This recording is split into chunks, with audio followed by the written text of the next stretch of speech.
옛날 옛적 프랑스의 작은 마을 마글르리에느에는 이상한 전설이 전해 내려오고 있었다. 이 마을의 깊은 숲속에는 시간의 샘이라는 신비한 샘과 마법의 나무가 함께 자리하고 있다는 것이다. 이 샘의 물을 마시면 원하는 순간을 다시 경험할 수 있으며 마법의 나무는 사람들에게 지혜로운 조언을 주는 것으로 알려져 있었다.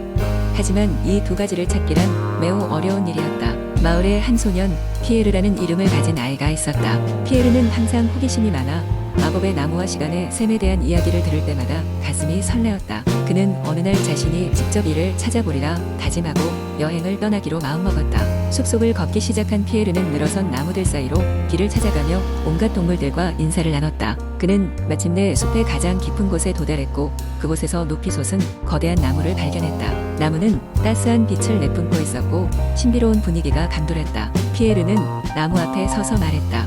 마법의 나무여, 제게 지혜를 주세요.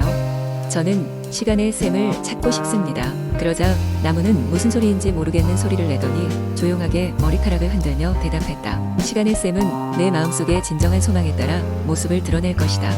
너의 소원을 속이지 말고 진심을 다해 찾으라. 피에르는 깊이 고민하며 자신의 진정한 바람을 가만히 생각했다. 며칠 밤낮으로 숲을 헤매던 피에르는 마침내 작은 물소리가 들리는 곳으로 향하게 되었다. 그곳에는 영롱한 빛을 가진 샘이 있었고 물은 반짝이는 보석처럼 빛나고 있었다. 피에르는 물을 손에 떠서 조심스럽게 마셨다. 그 순간 그는 어린 시절에 놀이동산에서 보냈던 하루로 돌아가 있었다. 온전히 행복했던 그 순간을 다시 경험하면서 피에르는 눈물을 흘렸다. 그리고 그는 깨달음을 얻었다. 과거에 머물러 있는 대신 현재를 살아야 하며 그 순간순간이 소중하다는 것을 말이다. 피에르는 미소를 지으며 현재로 돌아왔다. 그는 마법의 나무를 되돌아보며 말했다. 고마워요, 나무님. 저는 이제 더 이상 시간에 얽매이지 않겠습니다. 제 삶을 충실히 살아가겠습니다. 그 이후로 피에르는 마을로 돌아와 자신의 이야기를 전하며 사람들이 순간의 소중함을 깨닫도록 도왔다. 라글르리에르 마을의 전설은 그래서 여전히 전해지고 있으며 누구든지 자신의 진정한 소망을 깨달을 수 있다는 희망을 준다. 두 번째, 이야기 옛날 옛적 프랑스의 푸른 언덕과 울창한 숲이 펼쳐진 한 기슭에는 작은 마을이 있었습니다.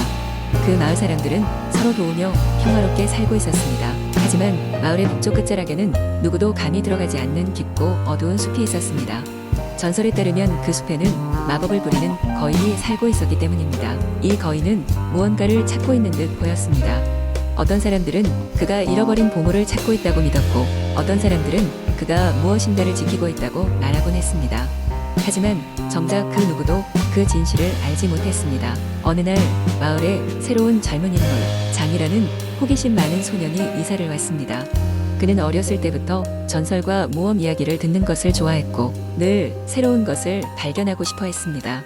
장은 마을에 도착하자마자 곧바로 북쪽 숲의 전설에 대해 듣게 되었습니다. 그 이야기는 장의 상상력을 자극했고 그의 마음속에 깊은 흔적을 남겼습니다. 어느 맑은 봄날 아침 장은 용기를 내어 그 숲을 탐험하기로 결심했습니다. 그는 가벼운 점심과 물병을 챙기고 아무에게도 말하지 않고 숲을 향해 떠났습니다. 숲에 들어서자마자 장은 오랜 나무들과 녹음진 덤불 사이로 햇살이 흩어지는 신비로운 광경에 매료되었습니다. 숲은 이상할 만큼 조용했고 마치 자신이 다른 세상에 들어선 기분이 들었습니다. 장소를 헤매던 중 장은 기이하게도 멀지 않은 곳에서 노래 소리를 들었습니다. 그것은 마치 거대한 인물이 부르는 읊조림 같았습니다. 장은 호기심에 그 소리를 따라갔고 마침내 널찍한 공터에 다다랐습니다. 그곳에는 말로 표현할 수 없을 정도로 거대한 인물이 앉아 있었습니다. 그는 바위에 조각을 새기는 것처럼 보였고 그것은 장이 본 적 없는 아름다운 미술품이었습니다. 거인은 장의 존재를 곧 알아차렸습니다. 두려움에 사로잡힌 장은 곧 도망치려 했지만 거인은 부드러운 목소리로 그를 불렀습니다. 안녕, 작은 인간이여, 거인이 말했습니다. 두려워하지 마라. 나는 이 오래된 숲의 수호자이자 그저 예술가일 뿐이다. 거인은 자신의 이야기를 장에게 들려주었습니다. 오래전 그는 한 마법사의 잘못된 주문으로 지금의 모습이 되었으며 그 숲에서 평생을 보내며 사람들의 두려움을 피해 살았습니다. 시간이 지나면서 그는 자신이 가진 마법을 사용해 숲의 생명을 보호하게 되었다고 설명했습니다. 그는 장에게 자신과 같은 다른 마법적 존재들이 함께 이 숲을 조용히 지키고 있다고 말했습니다. 장과 거인은 빠르게 친구가 되었습니다. 거인은 매일매일 장에게 숲과 자연에 대한 지식을 가르쳐 주었고 장은 거인에게 마을의 소식을 전해주었습니다. 그렇게 여러 달이 흐르고 마을 사람들은 장이 이전과는 달리 더욱 현명해지고 지혜로워졌다고 느끼게 되었습니다. 마침내 장은 마을의 사람들에게 용기를 얻어 거인과 숲의 진실에 대해 이야기했습니다. 처음에는 사람들은 믿지 않았으나 시간이 흐르면서 그들의 마음은 점차 열리기 시작했습니다. 사람들은 그 숲에 대한 두려움을 접고 오히려 숲과 함께 조화를 이루며 살기로 결심했습니다. 그 이후로 마을은 그 어느 때보다 번성하기 시작했습니다. 장은 거인과의 우정을 계속해서 유지했고 그의 지혜는 마을을 더 좋은 곳으로 만드는데 큰 도움을 주었습니다. 거인의 정체와 숲의 비밀은 더는 두려움의 대상이 아니었고 마을 사람들과 숲의 마법적 존재들은 모두가 동화처럼 평화롭게 공존했습니다. 이 이야기는 수세기 동안 프랑스의 작은 마을에서 전해 내려오며 사람들에게 자연과의 조화 그리고 두려움 대신 이해와 우정을 선택하는 것이 얼마나 중요한지를 일깨워 주었습니다. 세 번째, 이야기 옛날 옛적 프랑스의 푸르른 숲속 깊은 곳에 마법적인 힘을 가진 거울이 살고 있었다. 이 거울은 단순한 거울이 아니라 소원을 이루어주고 미래를 비춰주는 특별한 능력을 가지고 있었다.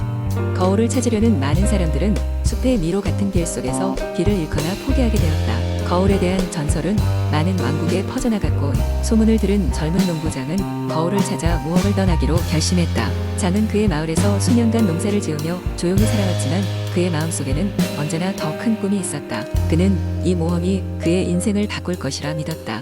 준비를 마친 장은 숲의 입구에 도착했다. 그는 숲을 지나갈 때 사용할 수 있는 각종 지도와 나침반을 챙겼지만 거울을 찾기 위해 무엇보다 필요한 것은 굳건한 의지와 깨어있는 마음이었다. 숲속으로 들어가자마자 장은 마치 자신을 시험하는 듯 여러 가지 이상한 사건들을 경험하게 되었다. 그는 처음 며칠 동안 신비로운 생물들을 마주쳤다.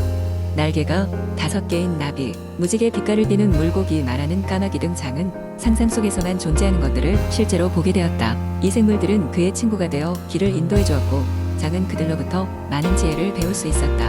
어느 날 밤 장은 숲의 중앙에 있는 커다란 호수에 도착했다. 호수는 달빛에 비쳐 환상적인 광경을 자아냈고 장은 얼어붙은 듯 그 광경에 매료되었다. 거기에서 그는 전설의 거울이 호수 아래에 숨겨져 있다는 것을 깨달았다. 장은 호수 앞바닥으로 다이빙하여 조심스럽게 물속을 탐색했다. 장에게 도움을 주었던 생물들은 주변에서 그를 보호하고 있었다. 드디어 장은 마법 거울을 발견하였다. 거울을 보자 그는 처음에는 자신의 모습만 비춰져 있는 것처럼 보였지만 곧 모든 것이 바뀌었다. 거울 속에서 그의 미래가 흘러나왔고 그가 원하는 모든 것들이 모습을 드러내기 시작했다. 그러나 거울은 장에게 깨달음을 주었다. 단순히 원하는 것만으로는 그 어떤 것도 이룰 수 없다는 것이었다. 자신의 꿈을 실현하기 위해서는 자신이 무엇을 진정으로 원하는지 이해하고 그를 위해 어떤 노력을 해야 할지를 알 필요가 있었다. 장은 거울을 통해 자신의 마음속 깊은 곳을 들여다보았고 어떤 삶을 살아가길 원하는지를 명확히 알 수 있었다. 그렇게 장은 거울로부터 아이디어와 영감을 얻어 황금빛으로 빛나는 동이 터움과 함께 호숫가로 돌아왔다. 그는 늘 꿈꾸던 마법 거울을 직접 눈으로 보고 나니 스스로의 잠재력을 믿게 되었고 그가 할 수 있는 더 많은 것들을 깨닫게 되었다. 장은 마을로 돌아가 거울에서 얻은 교훈을 바탕으로 자신의 삶을 바꿔 나가기 시작했다. 그는 다시 농사일을 시작했지만 이번에는 혁신적인 방법과 창의력을 발휘하여 마을을 풍요롭게 만들었다. 더 이상 그는 단순한 농부가 아니었다. 장은 많은 사람들이 그의 열정을 본받고 그와 함께 꿈을 꾸게 하였다. 그 후로도 숲속의 마법 거울에 대한 이야기는 사람들에게 계속 전해져 내려왔고 그곳을 찾아 나선 이들은 모두 무엇인가 더 소중한 것을 발견하고 돌아오게 되었다. 그들은 각자의 삶 속에서 거울을 통해 비춰본 그 깨달음을 잊지 않고 살아갔다고 한다. 네 번째 이야기. 오래전 프랑스의 한 작은 마을에 마리라는 어린 소녀가 살고 있었습니다. 마리는 항상 웃음이 많고 호기심 많은 아이였으며 그녀의 애완동물인 작은 핑토끼 루루와 함께 모든 것을 탐험하곤 했습니다. 마리가 사는 마을 주변에는 아름다운 숲이 있었는데 주민들은 그 숲을 요정의 숲이라고 불렀습니다. 어른들은 요정들이 살고 있다는 전설이 있기에 그곳에 들어가지 말라고 경고했지만 마리의 호기심은 날로 커져갔습니다. 어느 화창한 날 마리는 루루와 함께 숲 가장자리의 들판을 지나가고 있었습니다. 색색의 꽃들이 그녀의 눈길을 사로잡았고 숲의 속삭임 같은 바람 소리는 무언가 재미있는 일이 기다리고 있을 것 같은 예감을 들게 했습니다. 호기심을 이기지 못한 마리는 조심스레 숲속으로 발걸음을 옮겼습니다. 숲은 마치 다른 세상 같았습니다. 크고 작은 나무들이 하늘을 덮고 햇살은 나뭇잎 사이로 부드럽게 스며들어 마치 마법 같은 분위기를 자아내었습니다.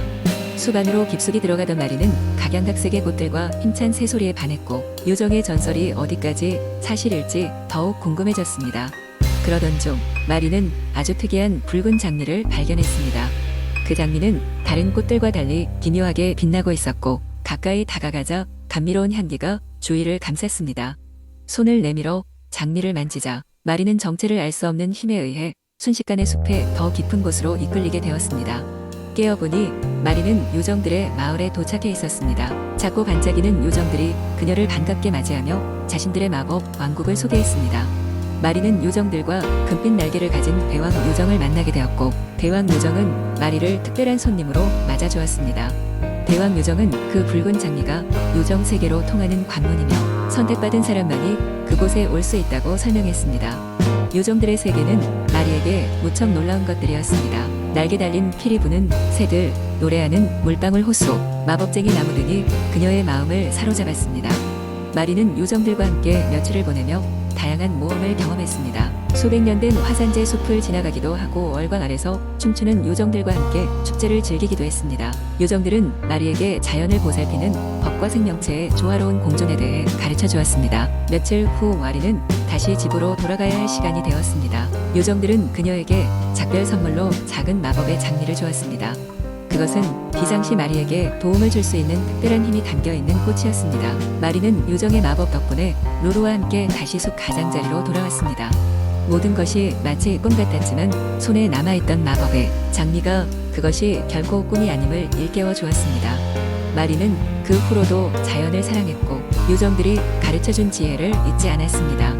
이렇게 프라네스의 작은 소녀 마리의 모험은 끝이 났습니다.